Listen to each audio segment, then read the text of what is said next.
Before I answer your question, there are some few questions that I need us to look at.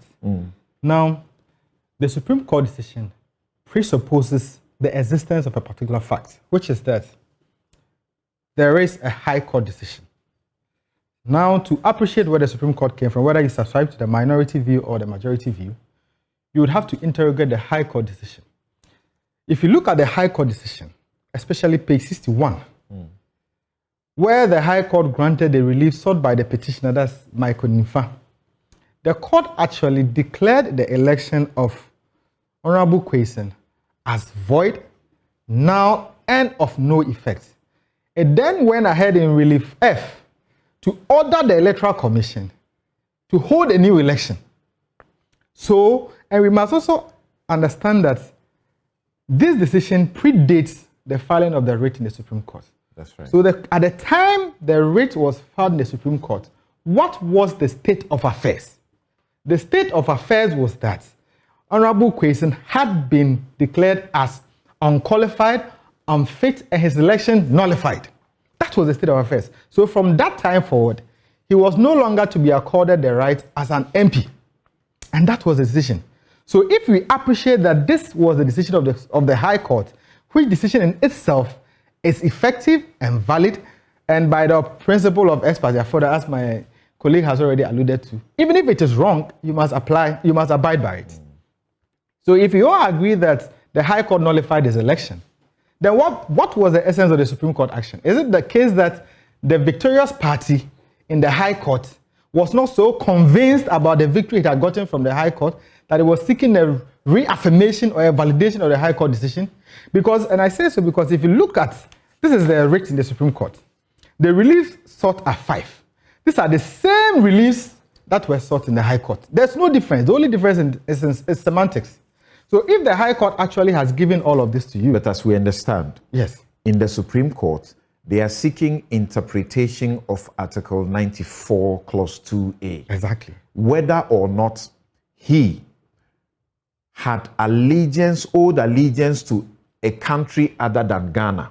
Perfect. Before he filed his nomination and throughout the process. Samson, I'll address that issue, but I want you to also appreciate the fact that this issue surfaced in the High Court, and the High Court relied on the certificate of renunciation, which was evidence, and stated that from that, on the face of the certificates, he owed allegiance and was a citizen of Canada at the time. But that notwithstanding, I'm making this point to drive home the fact that at the time when they came to the Supreme Court, the man was not an MP. So there was nothing, so restraining him from doing that is, in my view, a bit of a stretch. Because if there is a substantive decision which says that you are not an MP, then what are we restraining you from? So, and that is why I side with the minority decision that the remedy available to you was to pursue enforcement of the decision. And because that was actually what the High Court directed. And the avenues for enforcement are a lot. In fact, if you look at Article 1125, I expected either Honorable Kwesen himself or the Electoral Commission or the victorious party in that case to have written to the Clerk of Parliament that a vacancy has occurred in this by virtue of the Supreme Court, the High Court decision, so proceed to hold an election. And if the plaintiff in that case felt that that is not the position, then he could have actually appealed or gone to the Supreme Court to seek to stop them. That notwithstanding, let's look at the point you asked. Balance of convenience, Samson. The Supreme Court's jurisdiction for this application was invoked pursuant to Order 25 of CI 47. And we know that under Order 25, the court is supposed to assess whether it is just to do so.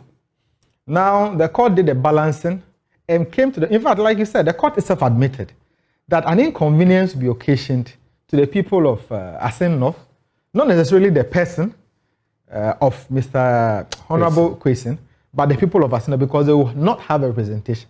But then again, they especially if in the end he wins. He won the case. Yes, if in the end he wins, you've occasioned an irreparable damage. And we know that one of the main factors that must weigh in the grant or otherwise of injunction application is if at the end of the day, the damage caused cannot be repaired. So the question I was expecting the Supreme Court to answer would have been, how would that damage that they admit would have occurred if he won in the end be repaired? As well as the people of his constituency, how would it have been repaired? That notwithstanding, his lordship Kulendi also made fantastic arguments that it's a constitution that has been breached. And I agree with him, because at that point in time, there was a substantive decision of the High Court. And that is where I also disagree with him, because if you admit that there was a decision of the High Court, which states for a fact that the man is not an MP, then what you should have actually done was to direct them to enforce the decision against him.